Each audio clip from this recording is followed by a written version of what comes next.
بونسوا، أنا سام.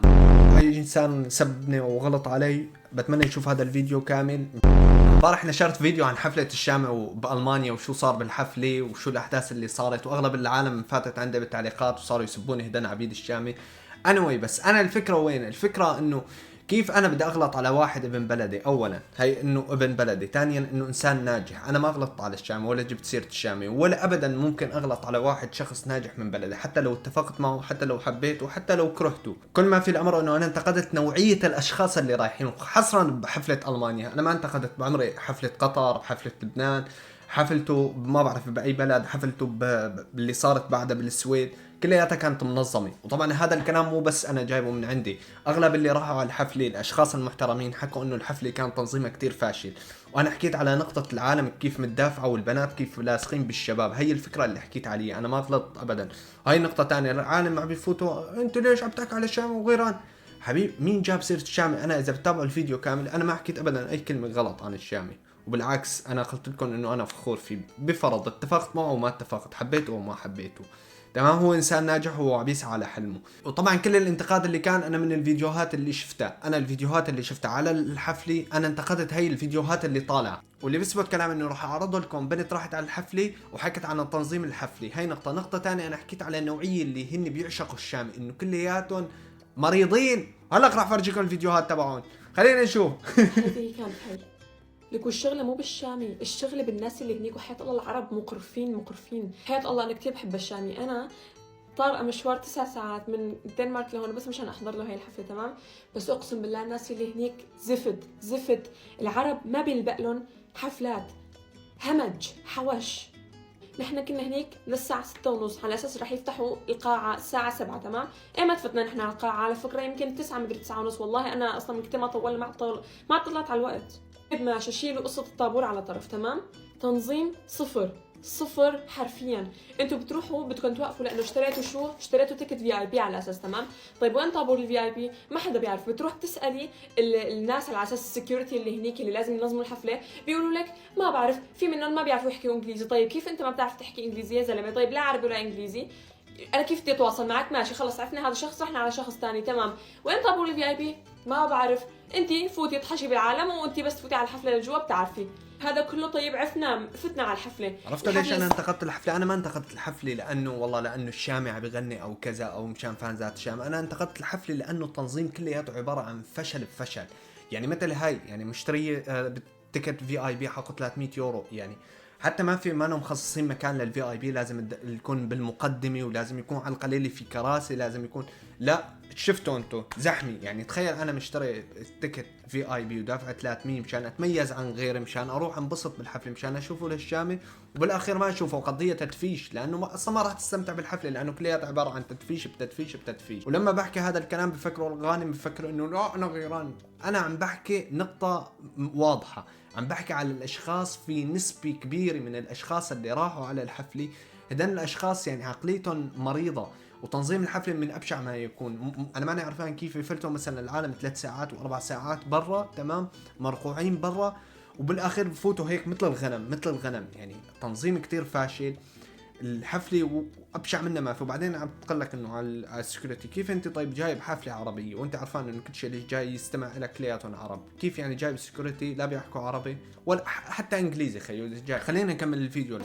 الحفله لسه ابشع وابشع. اللي هنيك بس عجيان جايين لهنيك ياكلوا هوا حرفيا، يعني ما بدي احكي كلمه اكبر، بس يعني جايين لهنيك ياكلوا هوا. العمى على القرف. لكل مشكله يعني انتوا هيك بيكون نيتكم حلوه صافي، انتوا جايين تنبسطوا، بس بدكم تشوفوا الشامي شفتوا ما شفتوا مثل خلق اصلا، لانه الناس تضلوا تدفش. هي اول شيء. ثاني شيء يعني هذا التدفيش على فكره مو مشكله، بس يعني الاولاد اللي كانوا هنيك كتير قرف. الحفله هي اللي كانت زفت، الناس اللي هنيك كانت زفت، هو ما له علاقه. بالاخر الحفله اخذت ضجه زياده عن اللزوم ومو مستهلكه لهالشيء صراحه. اذا بيسالوني ارجع عيدها، لا والله ما برجع عيدها. هي اول شيء. ثاني شيء مو مشان الشامي، ما أنا كتير بحبه عن جد، ولهلا بحبه، بس مرة تانية الناس اللي هنيك كتير زفت شفتوا انا قلت لكم هذول الاشخاص، نوعيه الاشخاص اللي رايحين يحضروا الحفله هي اللي فيهم المشكله مو بالشامي ولا له علاقه الشامي، المشكله بالاشخاص اللي رايحين، بالعجان اللي رايحين كلياتهم تفكيرهم وسخ، تفكيرهم مو نظيف، تمام، مقضينا تدفيش. يعني انت كيف عم تدفش بنات؟ يعني اقسم بالله تفكير كلياته فاشل فاشل. وعلى فكره موجوده هي الفيديوهات كيف التدفيش وكيف هذا، يعني تنظيم ولا افشل. وشيلكن عن التنظيم، يعني التنظيم على القليل في اشخاص مثلا اللي بيكونوا بالحفله بيعوضوا هذا التنظيم. الاشخاص اللي رايحين مثل ما حكت البنت انه كلياتهم عباره عن عجان البانهوف، كلياتهم عقليتهم تافهه. قلت لكم على فكره انه مو كل شيء بيتسمع للشامي هو سيء وبيروح على حفلات وبيكونوا سيء، بس كل شيء سيء وخاصه من هدان العجان تمام بيتسمع للشامي. يعني هي المشكله. وهلا راح فرجيكم الفيديوهات انه في عنده يا اخي عنده معجبين وفانزات عاهات، اقسم بالله عاهات، الله يهديه. هات التليفون بسرعة دخلت تيسك يلا صوروا بدنا نمشي يلا صوروا معه يلا يلا بسرعة صوروا سامي يلا اوعى يلا باي خلاص سكروا اوعى يلا يلا علي نزلت بلاش يعني غدوني هذا هي المسطرة. يعني شو هالكلمة، اقسم بالله انا ما كنا بارض الشامي اقسم بالله لكربي. يعني طلعوا على كلام هي البنت، دينكم هذا كلام ابن خال، هي العينات اللي في تبع الشامي. طيب كيف جبت تنتقدوني؟ شو هالكلمة هاي؟ عيب. طيب وين اهلها؟ هاي ما عندها اهل، ما عندها حدا يقول لها هيك غلط ما غلط كذا. بس على الاعظم من هيك اللي جايين عم يغنوا اغاني للشامي. انا بعتقد الشامي بعد هذا الفيديو يمكن يبطل يغني. يا ضي القمر عودي تمردي على القضبان، يا ضي العمر جودي والجاد فيني قلال، ما تغلى روحي أباد يسوانك أحلى اللعان، يا حضن وشعب وبلد وأنا حرب وديان. وين بعتي قلبي وليه نسيت كل شي، يا ما قالوا ضاع. وين بعتي قلبي وليه نسيت كل شي، يا ما قالوا ضاع. مين مشجعكم على الغناء؟ مين داعمكم؟ مين قايلكم تغنوا؟ مين دخل براسكم انكم صوتكم حلو؟ لا صوت لا منظر. بعدين منين جايبين هذا طارق 20 فريم اللي بيعرفوا لطارق من على التيك توك؟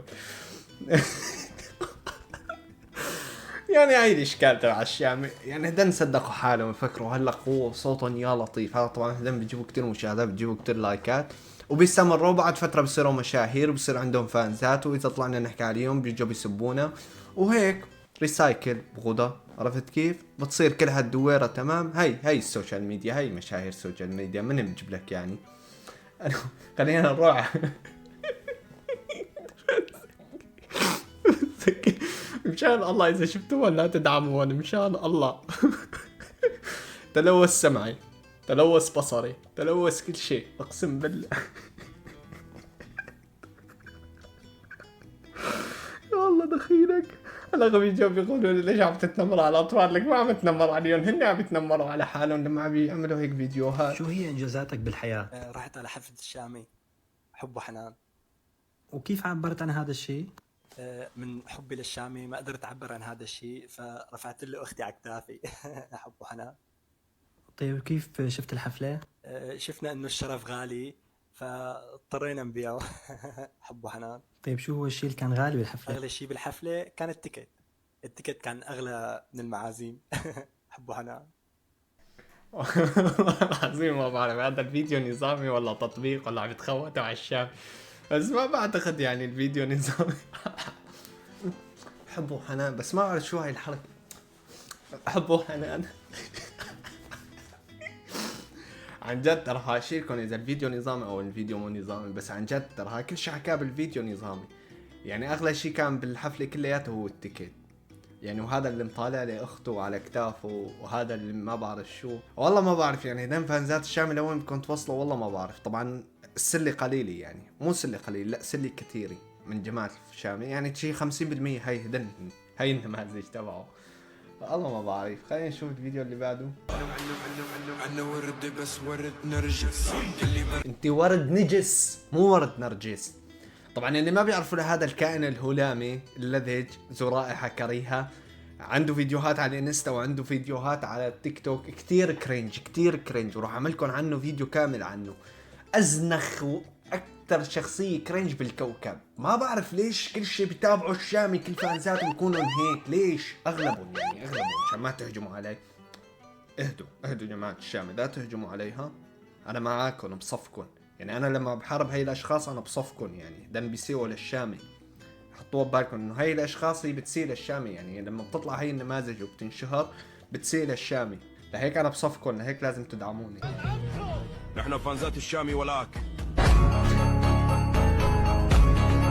يا اخي كرنج ألف والله العظيم كرنج 1000. يعني عيوني هلق لازم انا اغسلهم لعيوني من الكرنج. ليش اغلب اللي الفانزات هيك اغلبهم تمام؟ ليش اغلبهم كلياتهم من جماعة الفوفو بوي؟ والله ما بعرف ليش كلياتهم من جماعة الفوفو بوي، الوان او بيكونوا نعاهات العاديات. يعني والله ما بعرف. بس طبعا في فيديو زعجني لانه كاتب لي انه الشامي عمك. هلق راح جاوبه.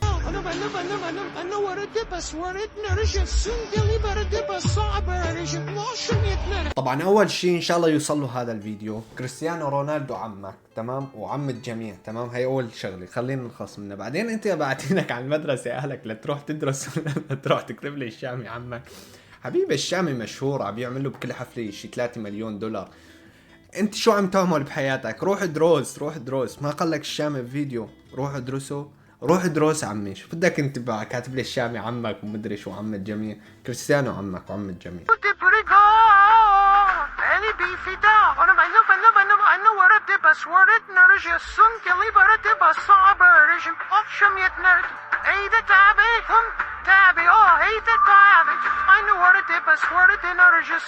بكرة تندم يا جميل. طيب اذا عن جد بتحبوا للشامي، شفت الشامي واشم شي؟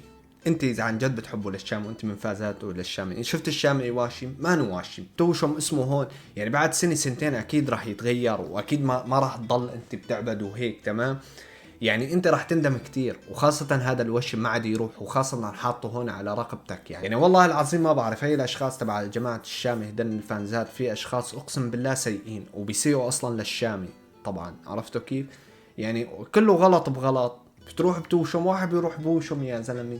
يعني لو عامل اي شغله ايه، لو راسمه، لو عامل اي سالفه ايه تمام، بس انك تروح توشم هي راحت للابد. هي ما فيك تشيلها اصلا، وخاصه بالرقبه، لانه الجلد تبع الرقبه هو كتير رقيق وصعب كتير انه تشيل من عليه الوشم، يعني خالص للابد.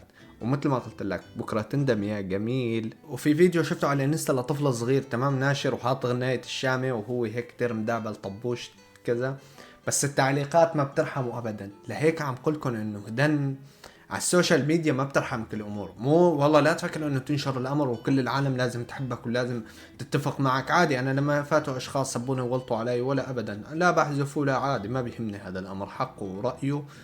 وبس لا يغلط لا يسب، لانه انا بفيديوهاتي ما بسب ولا بغلط على اي شخص. لهيك انت بالمقابل لازم ما تغلط. طبعا شلت الغناية مشان الحقوق، انا راح اغني لكم. انا وردي بس وردي نرجس والله ماني حافظه. المهم يعني الولد حركاته حركات فوبو. يعني بفرض انه في تعليقات كتير غلطانة عليه وكتير يعني كتير، وهو بالنهاية هو طفل صغير، يعني مو لهالدرجة لازم الواحد يزوده ويعطيه اكبر من حجمه تمام. بس كمان هو ناشر هيك الفيديو. طيب هو غلط تمام، اهله وين؟ يعني الحركات تبعه عليه كتير ملاحظات، حركات فوفو بوي. يعني مثل هذا الاشخاص اذا انت دعمته وما قلت له انه اللي عم تقوم فيه غلط، بكره بيكبر وبصير فوفو بوي، بعدين بتصير انت بقى تسبه وتكفره ومدري شو. يعني من البدايه انت لازم، اذا الشيء انبنى على صح بيطلع صح، اذا ما بنيته على صح راح يطلع غلط.